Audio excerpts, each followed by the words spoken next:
명나라가 바다와 조금씩 멀어지고 있죠. 이런 무렵 유럽에서는 대격변이 일어났던 거죠. 해양의 시대. 네. 바로 대항해 시대가 시작된 겁니다. 대항해 시대는 약 15세기에서 17세기까지 대규모 해양 탐험을 통해서 유럽의 강대국들이 전 세계의 식민지를 폭발적으로 확장해 나가는 첫 시기를 의미하거든요. 네. 이때 유럽의 열강들은 각종 이윤을 얻기 위해서 식민지로 삼은 나라의 주권을 때로는 강제로 빼앗기도 하고요. 또 잔혹하게 탄압도 했죠. 그리고 식민지에서 취득한 이득을 토대로 해서 자기네들의 국력은 강화해 나가고 전 세계 지배권을 유럽이 행사해 나가기 시작했던 거 아니에요? 이처럼 자 유럽의 욕망이 팽창하던 바로 이 시기 서서히 명나라에도 유럽의 손길이 뻗어왔겠죠. 네. 그렇다면 가장 먼저 명나라를 노린 선발주자 어느 나라였을까요? 포르투갈. 맞습니다. 오. 1520년 약 30명의 포르투갈 사절단이요. 남경에 도착을 해요. 교수님, 그 왜구 때문에 바다에 대한 두려움이 컸잖아요, 명나라가. 근데 이 포르투갈에게는 문을 열어줬나요? 명나라 황실은 서구의 백인들 당연히 경계 대상이죠. 그리고 사실은 야만인이에요. 우리가 조공을 바치는 나라 너머에 있기 때문에. 그렇기 때문에 포르투갈을 쉽게 받아들일 수 없다고 봤던 거죠. 그런데요. 포르투갈은 끊임없이 명나라의 문을 두드려 했어요. 이때 포르투갈이 집중적으로 노린 지역이 하나 있었는데 혹시 어디였을까요? 마카오. 네, 맞습니다. 바로 마카오? 당시에 마카오. 당시에는 변방의 어촌에 불과했던 마카오였습니다. 그래서 마카오의 에그타르트가 그래서 유명한 거네요. 그렇죠. 에그타르트가 그래서 유명한 것이죠. 아. 동영 씨, 마카오라는 이름도 포르투갈이랑 좀 관련이 있나요? 네, 맞습니다. 마카오에 살던 어민들이 바다의 여신 마조를 기르기 위해서 막강묘라는 사원을 세웠거든요. 포르투갈인들은 이곳에 도착해서 자신들의 식으로 발암하다 보니 마카오가 된 거예요. 아, 고려, 코리아 이렇게 된 것처럼. 아. 네, 맞습니다. 그래서 마카오에서 무역 활동을 하고 싶었던 포르투갈 상인들은 지방 관리들에게 뇌물을 바치면서 조금씩 자기의 영향력을 확산해 나갑니다. 그러던 중에 1557년 포르투갈은 드디어 명나라 황실로부터 공식적으로 마카오에 자신들의 거점을 마련하고 본격적으로 무역 활동을 할 수 있도록 허락을 받게 됩니다. 자, 이때 명나라의 황제 누구였을까요? 가정제라는 황제입니다. 자, 이전에 가정제에 대해 배웠을 때 혹시 가정제가 집착했던 게 뭐였는지 혹시 기억나십니까? 아, 잠깐만. 네. 되게 답답한 사람 아니었어, 이 사람? 아, 네. 답답했는데, 그때? 불로장생약 찾아다니고. 아, 맞아요. 불로장생입니다. 네. 가정제는 불로장생에 도움이 된다며 어린 궁녀들의 생리혈까지 착취하는 인물이었잖아요. 아, 맞아. 그런데 불로장생에 좋다고 해서 가정제가 또 눈에 불을 켜고 구하려는 게 또 있었습니다. 바로 용연향이라는 거였어요. 자, 사진 속 용연향은 이것이 토해낸 위액과 담즙이 굳어져서 만들어집니다. 이것은 무엇일까요? 정답! 네, 지원 씨. 고래! 그렇지. 고래. 지원 씨 정답입니다. 네. 고래? 오늘 정답률 좋은데요? 용연향은 향유고래가 먹이를 먹고요. 소화되지 않은 내용물을 위액 그리고 담즙과 함께 토해낸 것이 굳어져서 만들어진 위석이라고 해요. 저걸 신기하다. 어떻게 구했는데? 용연향에서는 굉장히 독특한 향이 났었는데요. 이 향이 기혈을 뚫어주고 건강에 매우 좋았다고 해요. 하지만 용연향은 고래 100마리에 하나가 만들어질까 말까 할 정도로 굉장히 귀한 거였다고 합니다. 그런데 전 세계 바다를 돌아다니면서 교류하던 포르투갈 상인들은 이 비교적 용연향을 구하기 쉬웠다고 해요. 그래서 포르투갈 상인들은 지방관을 통해서 가정제에게 용연향을 바쳐서 그걸로 일단 환심을 사고 그 덕분에 마카오의 털을 잡는 것을 공식적으로 허락을 받을 수 있었던 겁니다. 아, 뒷거래가 있었구나. 받아준 게 아니에요. 그 결과 마카오는 포르투갈 영이 되었습니다. 그리고 유럽과 중국, 나아가 일본까지 연결하는 이른바 중개무역의 중심지가 바로 마카오로 떠올랐던 거죠. 자, 그런데 마카오가 동아시아 무역의 허브가 되면서 명나라에는 엄청난 변화가 생겨요. 무슨 변화가 있었을까요? 다시 그 무역을 하는? 그죠? 뭐를 무역할까요? 은? 은이에요. 은. 아, 지도를 한번 볼까요? 이 화살표가 무엇을 나타내는 것 같아요? 은? 맞아요. 이게 전 세계에서 은이 흘러가는 방향을 표현해주고 있습니다. 아, 한마디로 지금 지구상에 있는 거의 모든 은이 어디로 가고 있어요? 중국으로요. 명나라로 유입되어서 명나라는 마치 은이 빨려 들어가는 우와. 블랙홀과 같다라는 그렇게 불릴 정도가 되었던 거죠. 당시 유럽 국가들 사이에서는 고급 비단, 도자기, 향신료, 그리고 차 등 명나라의 물건이 대단히 사치품으로 엄청난 인기를 끌고 있었거든요. 그러다 보니까 유럽 상인들이 어쩔 수 없이 와서 뭘 줘야 되냐면 대량의 은을 주고 명나라 물건을 일방적으로 사올 수밖에 없었던 거죠. 교수님, 근데 그 명나라 사람들은 왜 은을 요구했던 거예요? 명나라는 사실 15세기부터 기존에는 현물을 쓰던 것을 은으로 중심 통화를 바꾸기로 하면서 세금을 은으로 내게 했어요. 이 때문에 갑자기 은이 중요성이 높아지고요. 나라에서는 직접 은화를 만들거나 은광을 발굴하지는 않고 있었어요. 결국 명나라는 은의 수요가 지금 점점 증가하고 있었고 유럽은 아메리카 식민지를 통해서 은의 보급량이 늘어나는 상황이 서로 맞아떨어지면서 전 세계의 은이 지금 명나라로 몰려들게 되는 상황이 벌어진 거죠. 그 결제 대금을 은으로 달라고 한 거네요. 맞습니다. 그러자 명나라의 남쪽 해안에 있는 이 마카오, 광주, 천주, 월항 등의 도시들은 점점 유럽 상인들이 은과 물품을 교환하는 동아시아 무역의 중심지로 엄청 발전했겠다. 등극하면서 경제적 호황을 누렸다. 야, 은이 넘쳐났겠는데요? 자, 이처럼 명나라의 지금 남쪽 바다에서는 여러 유럽의 열강들이 막 무역을 통해서 엄청난 돈을 벌어들이면서 경쟁하고 있을 때 명나라는요, 여전히 바다로 나아가는 것을 주저하고 있었습니다. 아하. 그 이유는 북쪽에 명나라를 바짝 긴장시킨 강력한 또 다른 오랑캐가 나타났기 때문입니다. 바로 만주족이 세운 후금입니다. 1636년 후금은 국호를 청나라로 바꾸고 명나라 영토를 대부분 장악했어요. 그리고 1644년 이 치열한 전쟁 끝에 명나라는 결국 패배했죠.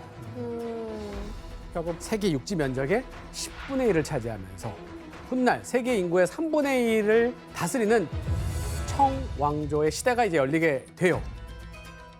자, 그렇다면 명나라는 해양 정책에 되게 소극적이었잖아요. 네. 청나라는 어땠을까요? 열심히 했었죠. 아니요. 청나라도 명나라보다 더 오히려 강력하게 바다를 닫았어요. 맞다. 바로 바다에 청나라의 매우 위협적인 세력이 있었기 때문이에요. 누구였을까요? 바다에 바다에. 왜 그래? 아닙니다.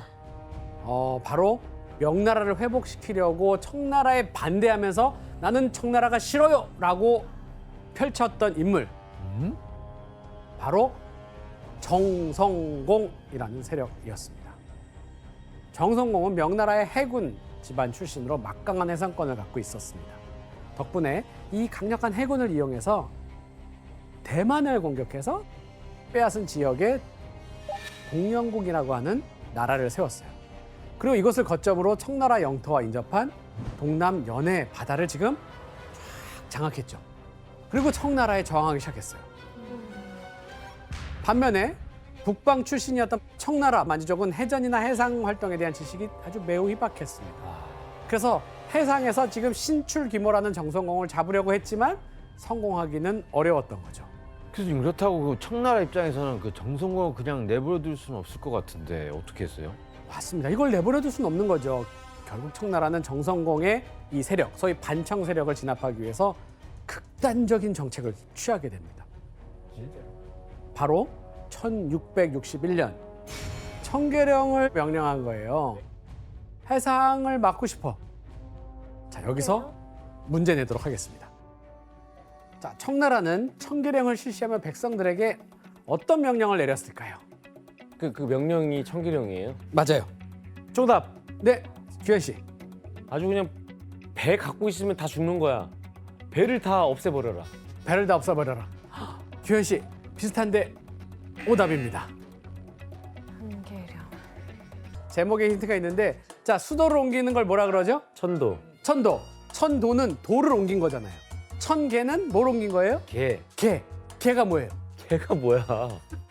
개가 뭐예요? 아이 땡개. 땡개요? 꽃게? 땡개. 땡개예요. 땡개예요? 땡개. 땡이 뭘까요? 땡. 자 여기까지 가르쳐줬는데 자, 무슨 자 기억으로 시작합니다. 기억. 기억. 기계. 오답입니다. 자, 붕괴. 아닙니다. 이 정도면은 우리 힌트를 진짜 못 알아 못 먹는다 우리가. 땡개라잖아 땡개. 무슨 땡개? 정답. 네.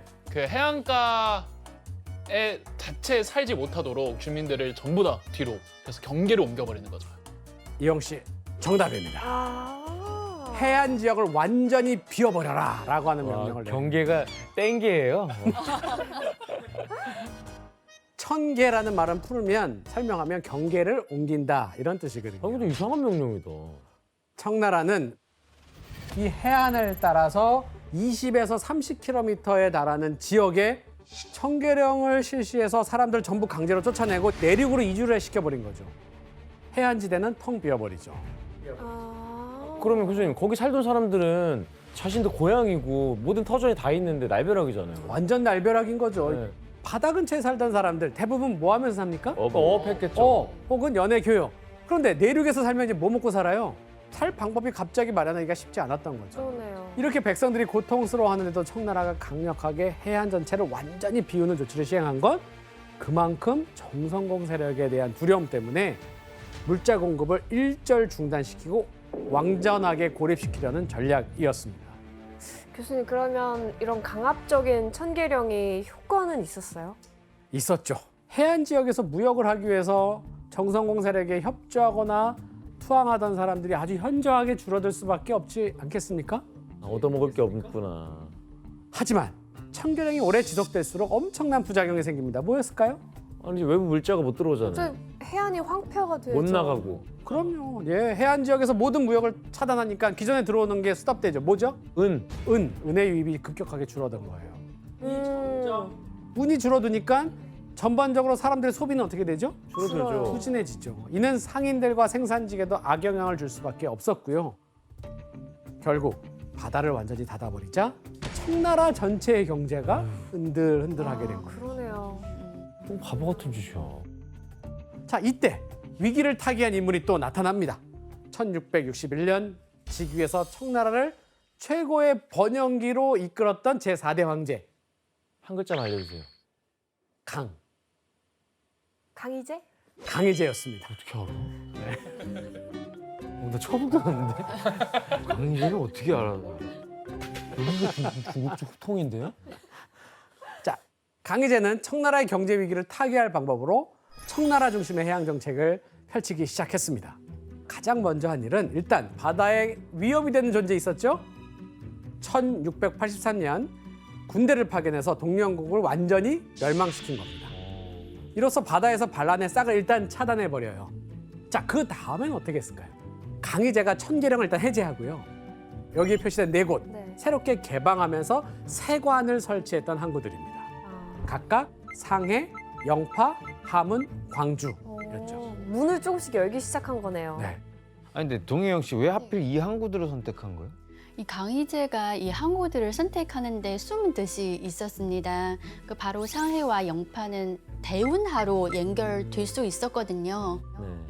그래서 그 항구를 통해서 은나 물품들은 대운하를 통해서 빠르게 전국적으로 운송이 되고 그렇기 때문에 그 청나라 경제도 다시 활력을 차게 되는 거죠.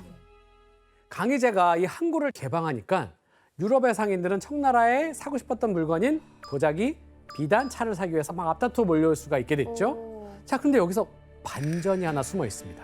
뭐죠? 반전?